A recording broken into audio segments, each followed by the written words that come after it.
नमस्कार विद्यार्थी मित्रांनो. आज आपण गव्हर्नन्स इन इंडिया यामध्ये विविध हक्क या विषयावरती अभ्यास करणार आहोत. तर या विषयाला सुरुवात करण्यापूर्वी आपण काही गोष्टी समजून घेऊयात.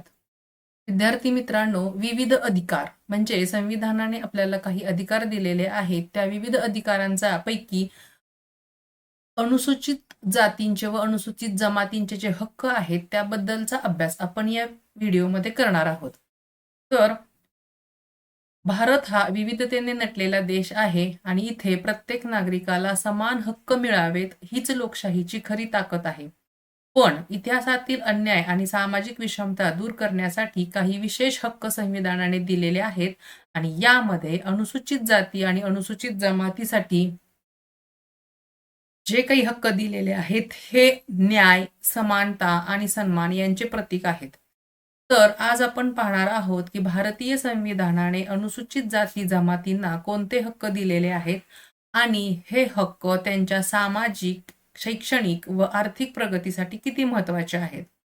तर विद्यार्थी मित्रांनो, या विविध अधिकारातील अनुसूचित जाती आणि जमातींचे हक्क अभ्यासनापूर्वी तुम्ही आमच्या व्हिडिओला लाईक करा, चॅनलला सबस्क्राईब करा आणि त्याचबरोबर हा व्हिडिओ जास्तीत जास्त विद्यार्थ्यांच्या मध्ये शेअर करा. कारण आता अनेक प्रकारच्या स्पर्धा परीक्षा सुरू आहेत आणि या परीक्षांसाठी हा विषय किंवा हा घटक खूपच महत्त्वाचा आहे. चला तर मग आपण अनुसूचित जाती आणि अनुसूचित जमातींचे हक्क याबद्दल अधिक माहिती घेऊयात. घटनात्मक हक्क.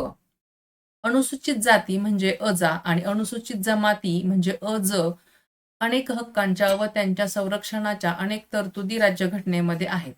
या बहुतेक तरतुदी अनुसूचित जाती व अनुसूचित जमातींसाठी समान असल्या तरी काही तरतुदी विशेषत्वाने दोहोपैकी केवळ एकाच गटासाठी आहेत. म्हणजे घटनेने जरी अनुसूचित जाती आणि अनुसूचित जमातींच्या लोकांच्यासाठी किंवा त्यांच्या संरक्षणासाठी तरतुदी केलेल्या असल्या तरी सुद्धा काही तरतुदी या केवळ अनुसूचित जाती किंवा अनुसूचित जमाती यांच्यासाठीच राखीव ठेवलेल्या आहेत. अनुसूचित जाती आणि अनुसूचित जमाती यांच्यासाठी असलेले घटनात्मक हक्क पुढे दिल्याप्रमाणे वर्गीकृत करता येऊ शकतील. म्हणजेच खालीलप्रमाणे जे दिलेले आहेत, कोणत्या घटकासाठी कोणते हक्क आहेत, म्हणजे घटनात्मक हक्क आहेत, तर ते आपण अभ्यासूयात. सामाजिक हक्क. तर यामध्ये अनुसूचित जाती म्हणजे एससी आणि अनुसूचित जमाती म्हणजे एसटी यांच्या घटनात्मक हक्कांची रूपरेषा दिलेली आहे आणि यामध्ये आपण आता अभ्यासणार आहोत सामाजिक हक्क. तर यामध्ये अस्पृश्यतेचे निर्मूलन, अस्पृश्यता संपुष्टात आणली आहे आणि कोणत्या स्वरूपात तिचा सराव करण्यास मनाई आहे याबद्दल माहिती दिलेली आहे. पहिला मुद्दा आहे सामाजिक हक्कामध्ये अस्पृश्यता नष्ट केली गेली असून तिचे कोणत्याही स्वरूपातील आचरण निषिद्ध करण्यात आलेले आहे आणि हे कलम 17 नुसार दिलेलं आहे. म्हणजे आपल्या संविधानातील कलम 17 मध्ये अस्पृश्यता नष्ट करण्यासाठी किंवा तिचे आचरण करण्यासाठी जे काही कलम दिलेलं आहे ते कलम आहे 17 आणि त्यानुसार ही अस्पृश्यता नष्ट केलेली आहे. पुढचं आहे अवैध मानवी व्यापार व वेठबिगारास मनाई केलेली आहे. म्हणजे मानवी तस्करीवर बंदी, म्हणजे सक्तीचे श्रम किंवा म्हणजे जबरदस्तीनं मानवाकडून व्यापार करणं किंवा कष्ट करून घेणं, मानवी तस्करी करणं याला सक्त विरोध केलेला आहे आणि तो आहे कलम 23. त्यानंतर आहे सार्वजनिक स्वरूपाच्या सर्व हिंदू संस्था हिंदूमधील सर्व वर्गासाठी व घटकासाठी खुल्या ठेवण्याचा अधिकार राज्याला आहे आणि त्यासाठी कलम आहे 25चा 2B. म्हणजे काय तर सार्वजनिक धार्मिक स्थळांमध्ये प्रवेश सर्वच जण हिंदू समाजाच्या किंवा हिंदू संस्थेमधील सर्व घटक किंवा सर्व वर्ग हे त्या हिंदू संस्थांमधल्या हिंदूंमधील सर्व वर्गांसाठी किंवा घटकांसाठी खुल्या ठेवलेल्या आहेत. सार्वजनिक धार्मिक स्थळांमध्ये प्रवेश करू शकतील. म्हणजेच काय तर सार्वजनिक हिंदू धार्मिक संस्था ज्या आहेत त्यामध्ये सर्व वर्गातील आणि समाजातील हिंदूंसाठी खुल्या ज्या आहेत त्या प्रत्येक धार्मिक स्थळामध्ये सर्व जाती धर्माचे लोक जाऊ शकतील आणि त्यासाठी कलम आहे 25चा 2B. यामध्ये तरतूद केलेली आहे की सार्वजनिक स्वरूपाच्या सर्व हिंदू संस्था म्हणजे धार्मिक स्थळं, मंदिरं, तर त्यामध्ये हिंदूमधील सर्व वर्ग, जे काही वर्ग आहेत किंवा घटक आहेत, त्या सर्वांसाठी खुले ठेवलेले आहे. नंतर अनुसूचित जमातीच्या हिताच्या संरक्षणातही भारतीय प्रदेशात कुठेही मुक्तपणे वावरण्याचा अधिकार आणि भारतीय प्रदेशात कुठेही राहण्याचा व स्थायिक होण्याचा अधिकार यावर बंधन घालण्यात येऊ शकते. कलम 11(5). आता यामध्ये काय म्हटलेलं आहे की अनुसूचित जमातींच्या हितांचे रक्षण करण्यासाठी राज्यामध्ये मुक्त संचार आणि निवासावर वाजवी निर्बंध लादू शकते. अनुसूचित जमातीसाठी हा स्पेसिफिक दिलेला आहे. कशीच आपण अभ्यासला आहे की अनुसूचित जाती आणि अनुसूचित जमाती यांच्यासाठी जरी विशेष घटकांमध्ये काही संरक्षण दिलेलं असलं तरी त्यापैकी काही घटकांसाठी आणखीन जास्त संरक्षण दिलेलं आहे. तर त्याच्यामध्ये अनुसूचित जमातीच्या हिताच्या संरक्षणासाठी भारतीय प्रदेशात कुठेही मुक्तपणे वावरण्याचा अधिकार आणि भारतीय प्रदेशात कुठेही राहण्याचा किंवा स्थायिक होण्याचा अधिकार यावर बंधन घालता येऊ शकतं. तर ते आहे कलम 11(5). यानुसार आपल्याला अनुसूचित जमातीच्या हिताचं रक्षण करता येऊ शकतं. आता पुढचा विषय आहे शैक्षणिक आणि आर्थिक हक्क. म्हणजे पुढचा हक्क आहे शैक्षणिक आणि आर्थिक हक्क. तर याच्यामध्ये अनुसूचित जाती व अनुसूचित जमातीच्या शैक्षणिक व आर्थिक हितांच्या वृद्धीसाठी राज्य विशेष काळजीपूर्वक कार्य करील आणि सामाजिक अन्याय व सर्व प्रकारच्या शोषणापासून संरक्षण देईल.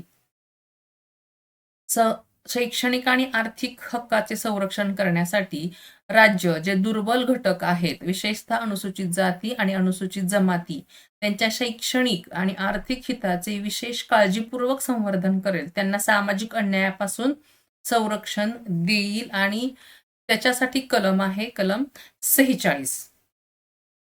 म्हणजे शिक्षण देण्याचा हक्क किंवा आर्थिक हक्क जो आहे त्यासाठी विशेष कलम दिलेला आहे, ते आहे कलम 46. म्हणजे समाजाच्या सर्व प्रकारच्या शोषणापासून आणि अन्यायापासून संरक्षण मिळणार आहे. दुसरं आहे अनुसूचित जाती आणि अनुसूचित जमातीच्या उन्नतीसाठी विशेष तरतुदी करण्याचा राज्याला अधिकार आहे. जसं की शिक्षणासाठी आणि आर्थिक हक्कासाठी कलम 46 ठेवलेलं आहे, त्याचप्रमाणे अनुसूचित जाती आणि जमातीच्या उन्नतीसाठी विशेष तरतूद केलेली आहे आणि त्या तरतुदीनुसार अनुसूचित जाती आणि अनुसूचित जमातीच्या उन्नतीसाठी अधिकार हा राज्याला ठेवलेला आहे आणि ते कलम आहे 15(4). त्यानुसार विशेष तरतूद करण्याचा अधिकार आहे. तिसरं आहे अल्पसंख्याकाच्या शैक्षणिक संस्था सोडून इतर शैक्षणिक संस्थांमध्ये खाजगी संस्थांसह अनुदानित किंवा विना अनुदानित असेल तरी अनुसूचित जाती अनुसूचित जमातीच्या प्रवेशासाठी विशेष तरतूद करण्याचा राज्याला अधिकार आहे. कलम आहे 15(5). म्हणजे अल्पसंख्याकांच्या ज्या संस्था आहेत, थोडक्यात की मुस्लिम समाजासाठी किंवा ज्या ज्या वर्ग थोड्या प्रमाणात आहेत, त्यांच्या जे अल्पसंख्याक आहेत त्यांच्या ज्या संस्था आहेत त्या संस्था सोडून इतर ज्या कोणत्याही संस्था असतील, त्याच्यामध्ये खाजगी संस्था असतील, अनुदानित असतील किंवा विना अनुदानित असतील, शासकीय असतील, अशा कोणत्याही संस्थेमध्ये अनुसूचित जाती आणि अनुसूचित जमातीच्या मुलांना, विद्यार्थ्यांना प्रवेश करण्यासाठी तरतूद करण्याचा राज्याला अधिकार आहे आणि त्याचं कलम आहे 15(5). म्हणजे 15(5) यानुसार शैक्षणिक आणि आर्थिक हक्क हे दिले गेलेले आहेत. पुढचा हक्क आहे सेवा हक्क.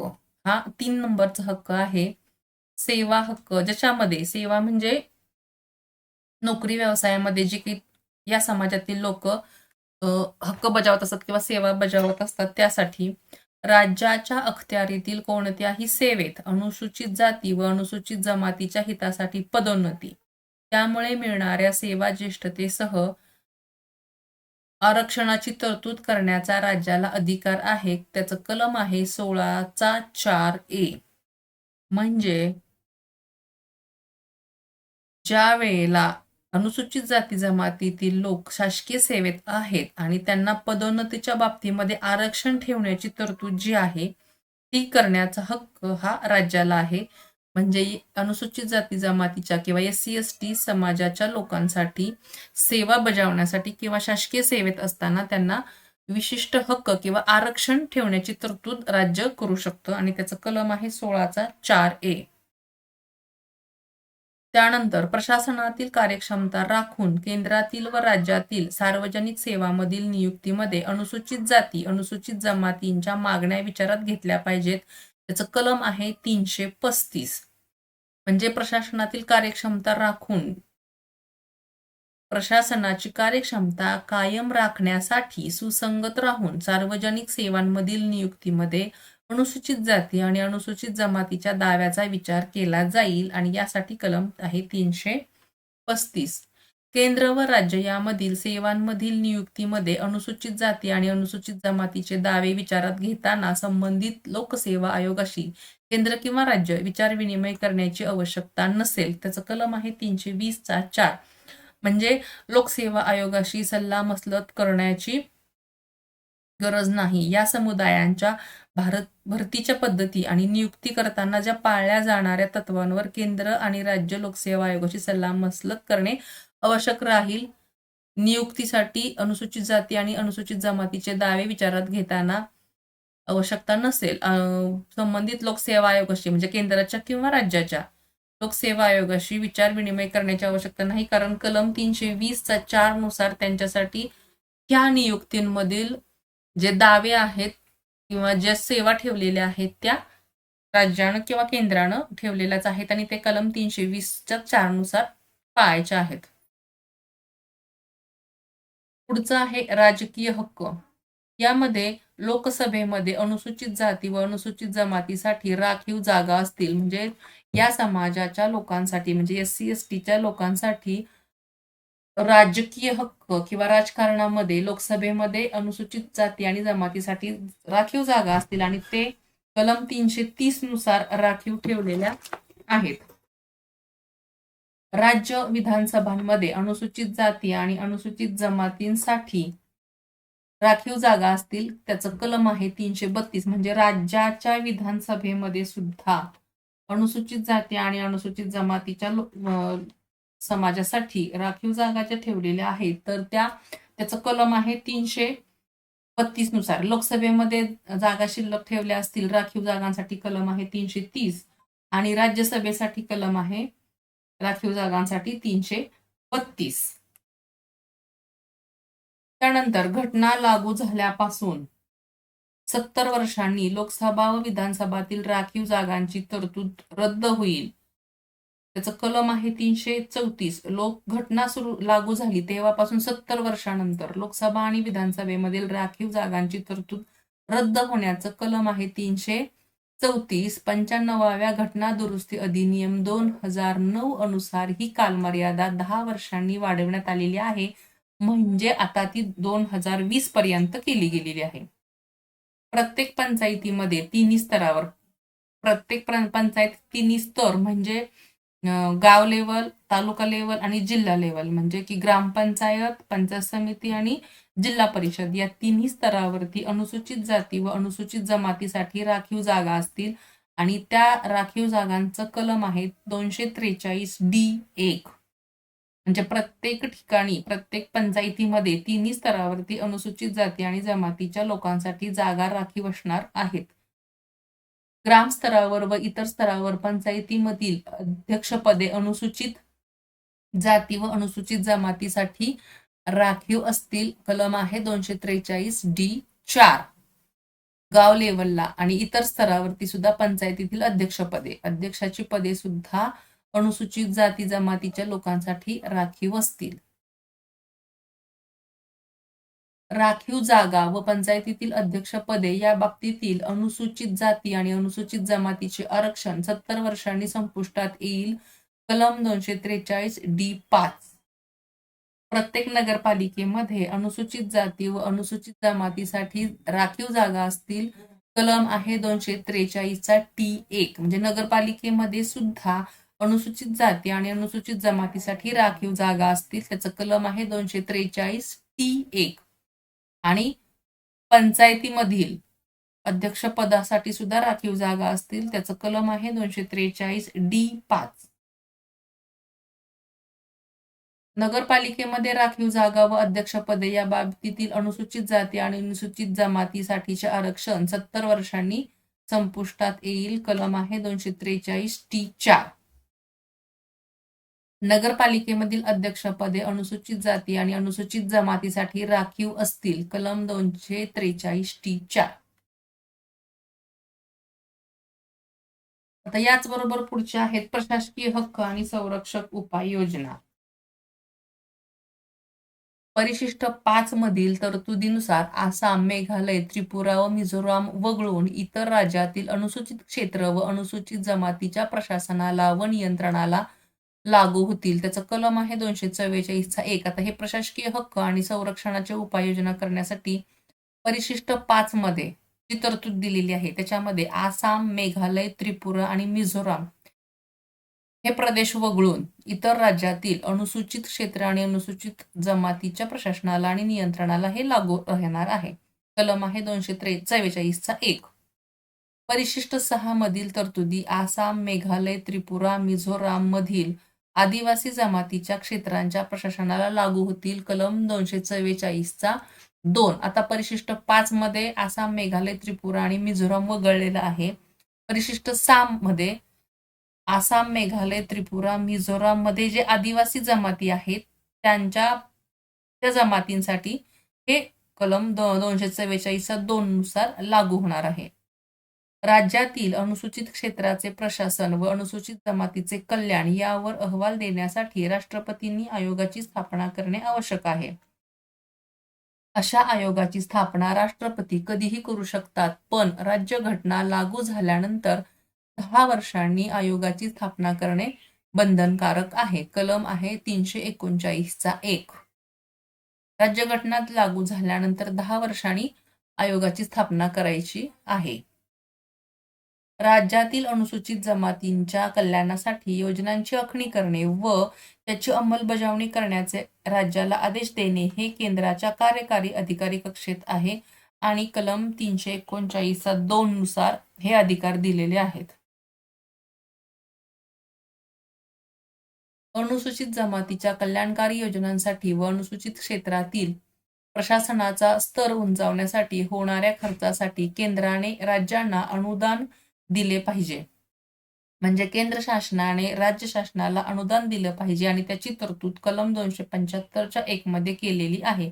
ज्या योजना आहेत अनुसूचित जमातीच्या कल्याणकारी योजनासाठी, म्हणजे अनुसूचित जमातीच्या कल्याणासाठी ज्या योजना आखलेल्या आहेत आणि अनुसूचित क्षेत्रातील प्रशासनाचा स्तर उंचावण्यासाठी जो खर्च येतो तो खर्च केंद्रानं राज्यांना दिला पाहिजे.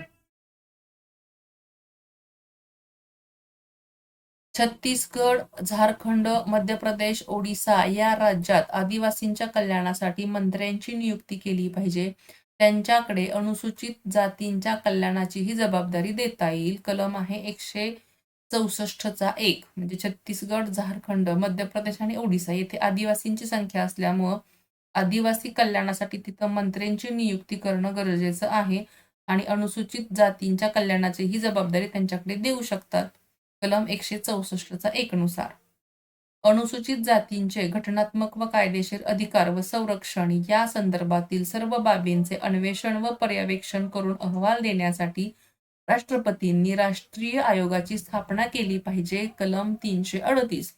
म्हणजे राष्ट्रीय अनुसूचित जाती जमातीच्या राष्ट्रीय आयोगाची स्थापना कलम 338 नुसार राष्ट्रपतींनी करणं गरजेचं आहे. अनुसूचित जमातीचे घटनात्मक व कायदेशीर अधिकार व संरक्षण या संदर्भातील सर्व बाबींचे अन्वेषण व पर्यवेक्षण करून अहवाल देण्यासाठी राष्ट्रपतींनी राष्ट्रीय आयोगाची स्थापना केली पाहिजे. कलम आहे 338(a). म्हणजे अनुसूचित जमातीचे घटनात्मक आणि कायदेशीर संरक्षण देण्यासाठी, अधिकार आणि संरक्षण देण्यासाठी हे अहवाल देण्यासाठी राष्ट्रपतींची नियुक्ती आहे थोडक्यात, किंवा त्यांची जबाबदारी आहे की त्यांनी राष्ट्रीय आयोगाची स्थापना केली पाहिजे. कारण हा अहवाल कोणाकडे देणार तर तो आयोगाकडेच देणं गरजेचं आहे आणि त्याची तरतूद केलेली आहे कलम 338(a) मध्ये. तर विद्यार्थी मित्रांनो, अशा प्रकारे अनुसूचित जाती जमाती जे काही अधिकार आहेत, विविध अधिकार किंवा हक्क म्हटलेला आहे, त्यामध्ये आपण 4 मूलभूत हक्कांचा, अनुसूचित जाती जमातीच्या 4 हक्कांचा अभ्यास आपण इथं केलेला आहे. आणि याच्यामध्ये सेवा हक्क म्हणजे घटनात्मक हक्कांमध्ये आपण सामाजिक हक्काचा अभ्यास केला, शैक्षणिक आणि आर्थिक हक्क, सेवा हक्क, राजकीय हक्क यांचा अभ्यास केलेला आहे. आणि त्याचबरोबर प्रशासकीय हक्क आणि संरक्षण उपाययोजना याबद्दलचे जे कोणती कलमं दिलेली आहेत ते कलमांचा अभ्यास आणि कामकाज कोणाची जबाबदारी आहे किंवा आयोगाची स्थापना कोण करू शकतो याबद्दलची माहिती आपण या व्हिडिओमध्ये घेतलेली आहे. विद्यार्थी मित्रांनो, हा व्हिडिओ तुमच्या येणाऱ्या स्पर्धा परीक्षांसाठी गरजेचा आहे किंवा महत्त्वाचा आहे. याच्या पुढचेही मागासवर्गीयांचे हक्क किंवा जे इतर कायदेशीर हक्क आहेत याबाबतचे पुढचे व्हिडिओ आमचे येणारच आहेत. म्हणजे ही सिरीज कंटिन्यू राहणार आहे.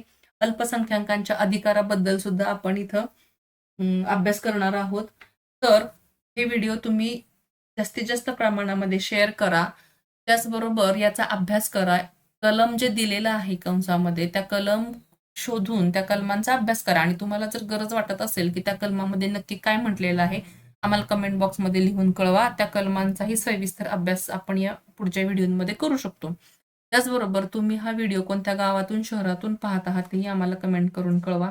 Thank you for watching and subscribe.